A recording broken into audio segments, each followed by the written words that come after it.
A continuación abordaremos el modelo cuántico del átomo. En este modelo se parte de la idea de la existencia del nivel de energía que fue propuesto por Niels Bohr, pero ahora se considera que el nivel de energía se puede dividir en estructuras más pequeñas llamadas subniveles de energía. Estos subniveles de energía se representan con estas letras minúsculas. El subnivel S puede aceptar un máximo de 2 electrones, el subnivel P puede acomodar máximo 6 electrones, el D 10 electrones y el F 14 electrones. Ahora, a su vez, los subniveles de energía se pueden dividir en estructuras todavía más pequeñas denominadas orbitales. Un orbital se define así: la región del espacio dentro del átomo en donde existe la mayor probabilidad de hallar al electrón. Bien, un electrón es una partícula sumamente pequeña y se mueve tan rápido que, es imposible determinar con precisión la posición y la velocidad de un electrón en determinado momento. Por eso solo se habla de que en un orbital tenemos una probabilidad de encontrar al electrón, pero no una seguridad. Esto que les acabo de mencionar se conoce como el principio de incertidumbre de Heisenberg. La parte más conocida del modelo cuántico es la llamada configuración electrónica, que no es otra cosa más que la representación de cómo los electrones van ocupando los subniveles de energía.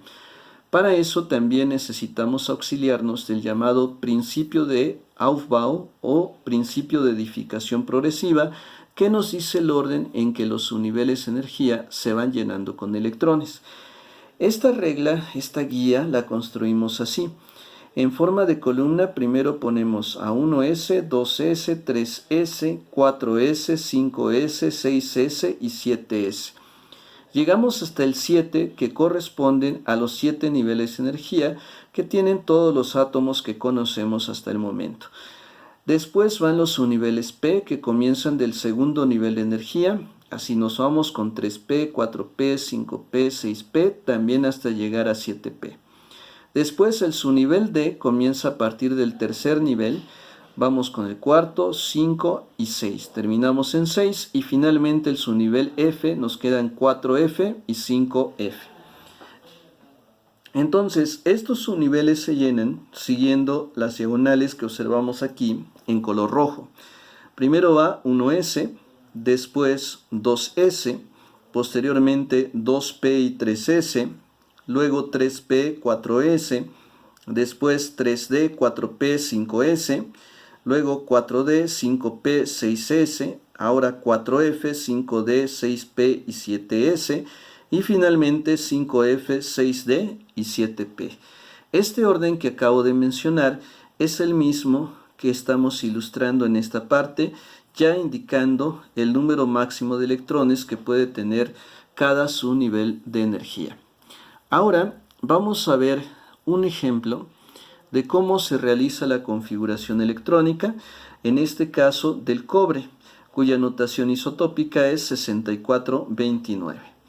Pero para construir esta configuración electrónica debemos de saber en primer lugar que el cobre se encuentra como átomo neutro porque no está indicada ninguna carga eléctrica. Entonces el número de electrones estará indicado también por el número atómico, que es 29.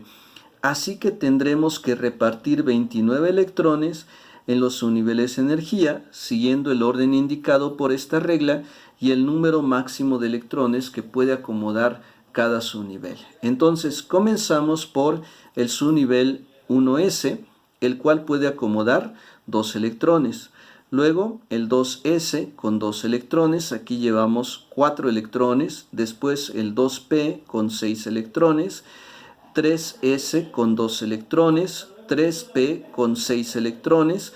Aquí ya llevamos un total de 18 electrones, todavía nos faltan para llegar a los 29, así que después debe de ir 4S con 2 electrones, llevamos 20, y luego 3D, que el 3D acepta 10, pero solo le vamos a poner 9 electrones para completar los 29 electrones de los que consta el átomo de cobre.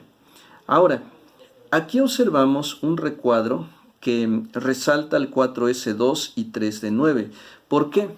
Bien, se están resaltando porque esos dos subniveles están incumpliendo este principio de que los orbitales que se llenan primero son los de menor energía.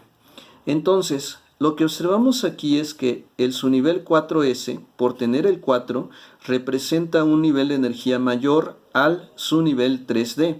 Entonces aquí se llenó primero el 4s, el de mayor energía, y todavía no se llena el de menor energía.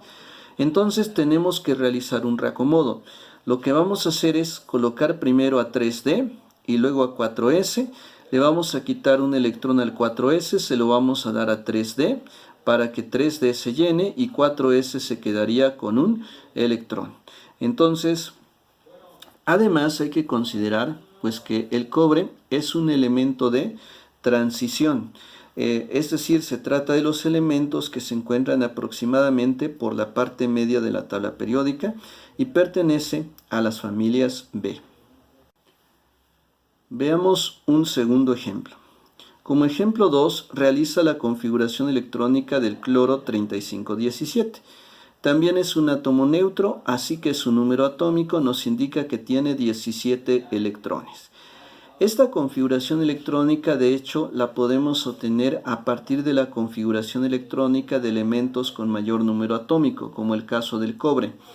Aquí debemos de completar 17 electrones, entonces tendremos 1s2, después 2s2, 2p6, aquí ya llevamos 10 electrones, luego 3s2, llevamos 12, y luego 3p, pero le vamos a poner 5 electrones para completar los 17.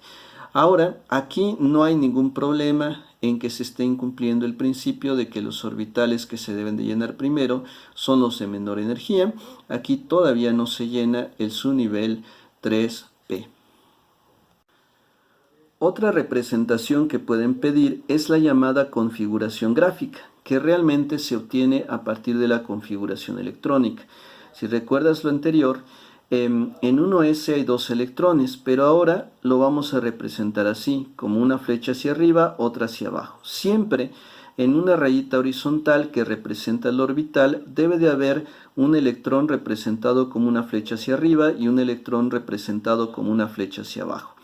Después va el subnivel 2s de la misma manera, una flecha hacia arriba, otra hacia abajo, y después va el subnivel p, que en este caso constará de 3 orbitales. Para acomodar a los electrones aquí, realmente primero se coloca una flecha dirigida hacia arriba en cada orbital y luego nos regresamos a colocar las flechas que van dirigidas hacia abajo. Después viene 3s, también con una flecha hacia arriba, otra hacia abajo, y después 3p, con 3 orbitales y 5 electrones. Lo representamos así, una flecha hacia arriba, primero en cada orbital, y luego nos regresamos a poner los que van hacia abajo para completar los 5 electrones que hay aquí.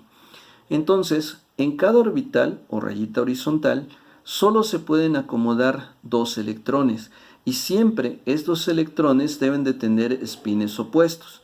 Los espines son o están representados por el sentido de la flecha, es decir, una flecha hacia arriba representa de hecho un spin de +1 medio y una flecha hacia abajo representa un spin de -1 medio. Entonces, en un orbital siempre debe de haber un electrón con spin positivo y un electrón con spin negativo. El spin es uno de los números cuánticos y se relaciona con el momento angular del electrón, aunque también podríamos decirlo en una forma sencilla que está relacionado con el giro, el sentido del giro del electrón.